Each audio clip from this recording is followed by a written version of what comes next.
Hi, this is Ms. Gomez. Congratulations on being interested in applying to the UC system, the University of California. So, to apply to this institution, you will go to admission.universityofcalifornia.edu. I want to go over what you will need as you prepare to apply. So, you will need your transcripts, which list all your classes and grades. It'll make it easier as you apply. Your test scores for AP exams or SAT, ACT, if you did take any of those. Most students did not take the SAT, ACT, so that's okay. Don't stress. I would recommend asking your parents for their 2019 taxes so you can answer the annual income question. This will help determine if you qualify for the Blue and Gold Scholarship at the UC system that helps pay for tuition and fees, or the middle class scholarship. You'll need your social security number, citizenship status information, and your California state student ID. If you don't know what that is, you will actually find that on your transcript itself. And then you'll need a credit card because you do have to pay for the application. If you qualify for a fee waiver, then you won't have to pay. So once you go onto their website, you'll begin your application. Okay, so you would go ahead and create an account. It'll ask you for your email address, your password, and so forth. I recommend that you place these somewhere handy, like a note on your phone, or write it in a Google Doc, or whatever it is. So when it's time to log back in, you can easily do that. So I'm going to log in myself into my dummy account. So when you first get there, it's going to start giving you or asking you information about you. And there's a lot of information on here. And then it goes into campuses, academics, test scores, and so forth. So this is the entire application itself. I like it because it's going to tell you when you completed a section. It'll give you a little check mark. And then at the end, it'll give you the opportunity to review everything that you've indicated in a nice little summary in case you want your counselor, myself, or your counselor to look it over. Then we can just look at the review section. So make sure you answer this thoroughly. The areas that I wanted to point out in particular was the citizenship and residency. So if you have a social security number, you're going to need to put yes and then put that number here. If you do not have one and you have an ITIN, you will indicate the ITIN here. Otherwise, you would just say no. So make sure that if you do have a social, you do indicate it on here. It's going to ask you if by the time you attended UC, you will have graduated from high school. You need to say yes. And it'll ask you if you've been at the high school or a high school in California for 3 or more years, and you will say yes if it applies to you. So the other point that I wanted to point out is the information under your household. You're going to indicate who you live with. And you will also need to indicate what their income is. So this is that big portion because this is how they determine if you get a fee waiver. They also determine if you qualify for any of their programs like the Blue and Gold Scholarship and the Middle Class Scholarship. It will also ask you how many people reside in your home. So they keep all of this in mind as they're making their decisions. And then it goes into parent information. So this is all about who you live with, and then that nice little thing at the end, which is that review that gives you an opportunity to look at everything that you've already indicated. For campus and majors, they have you look at the UC values first, so make sure you read this. It'll make sure that you are applying to the right term, freshman, and that it's for 2021. And then you choose your campus. So indicate if you're applying to a specific one or all of them, you would indicate that there. And then it'll have you choose your major. It's very simple. Once I selected UCI, then I get to choose a major. I already know more or less that I want to be, let's say, School of Education, and that's my major. But if I can't do education as my major, then I'm okay with doing let's say English as my alternative. So remember that if you are selecting these, it doesn't mean that it's completely set in stone. Eventually, if you change your mind, you can. This is just helpful as you are applying to the university and they see if their majors are impacted or not. So then you can review everything that you've input on here.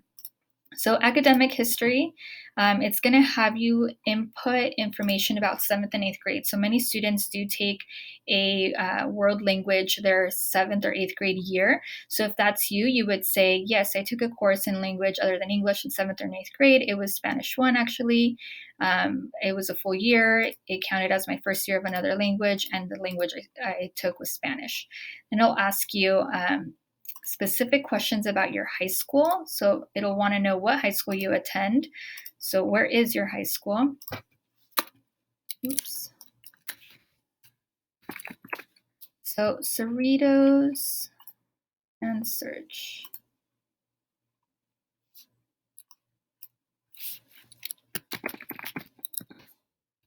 Right, there we go. Cerritos, select.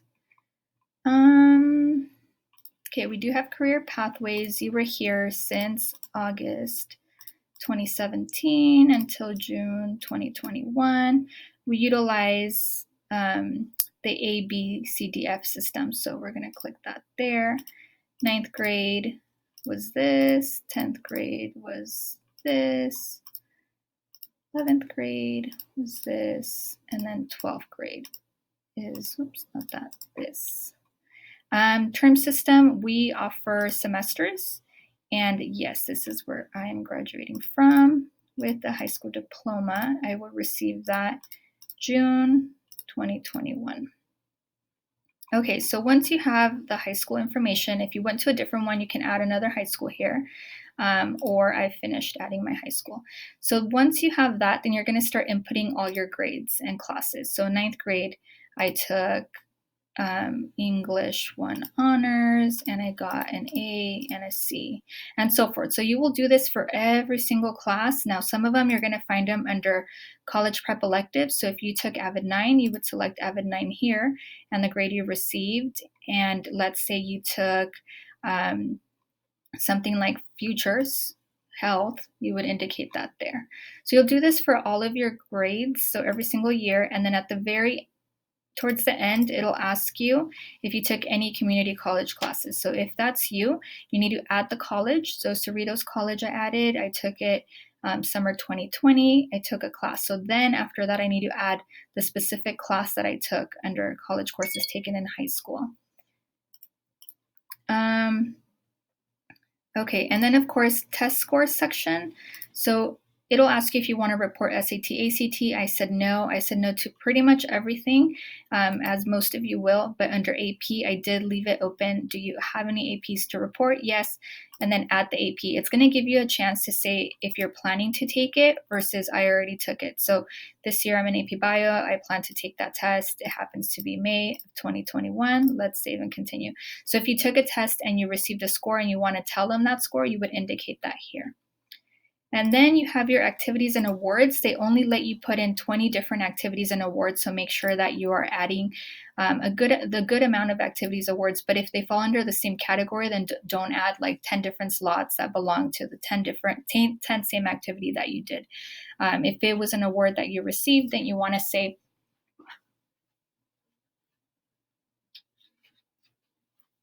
if it was an award that you received every year, then you will put that name of the award and then on the comment section indicate that you received it every year. So let's say I received the Premio de Oro.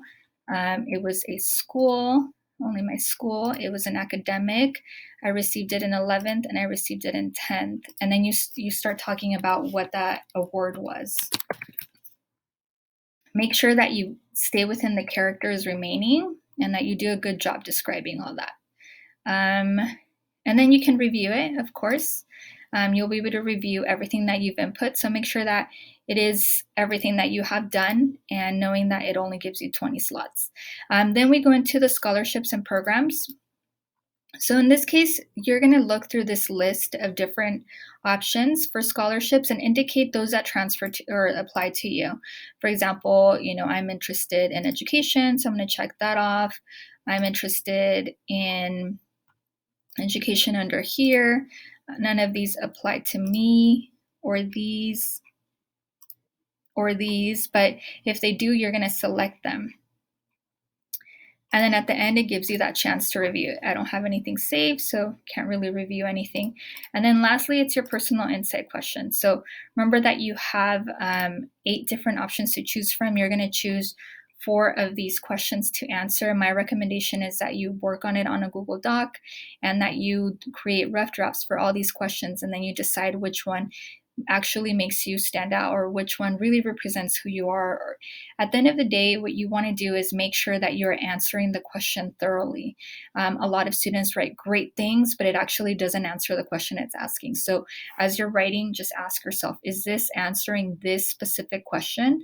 My greatest talent or skill? Do I talk about my greatest talent or skill, or did I start talking about a loss in my family? Does that really apply into this particular question? Not really. So just make sure that you take your time answering these, preparing these. Have an extra pair of eyes look it over as well.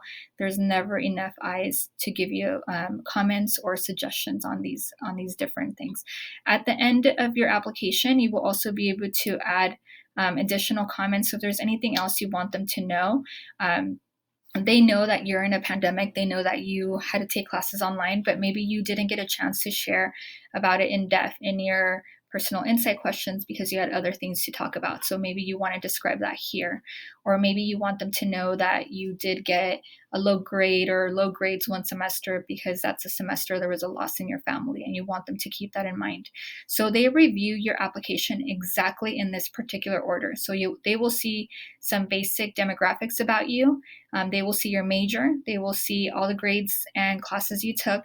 They will see any test scores that you have to report, and then they look at activities and awards. And then lastly, it's their personal insight. So this is literally the last thing they see about you. So how would you like them to remember you? So think of like when you meet someone, the first impression is important, which is going to be that about you part, right? Your GPA and all that stuff. And then you want them to walk away with a good impression of you. So that's the personal insight. So definitely take your time. The deadline for this application is November 30th. So you have roughly 2 months to work on this. Definitely ask for somebody to walk you through. If you have any questions, see your counselor.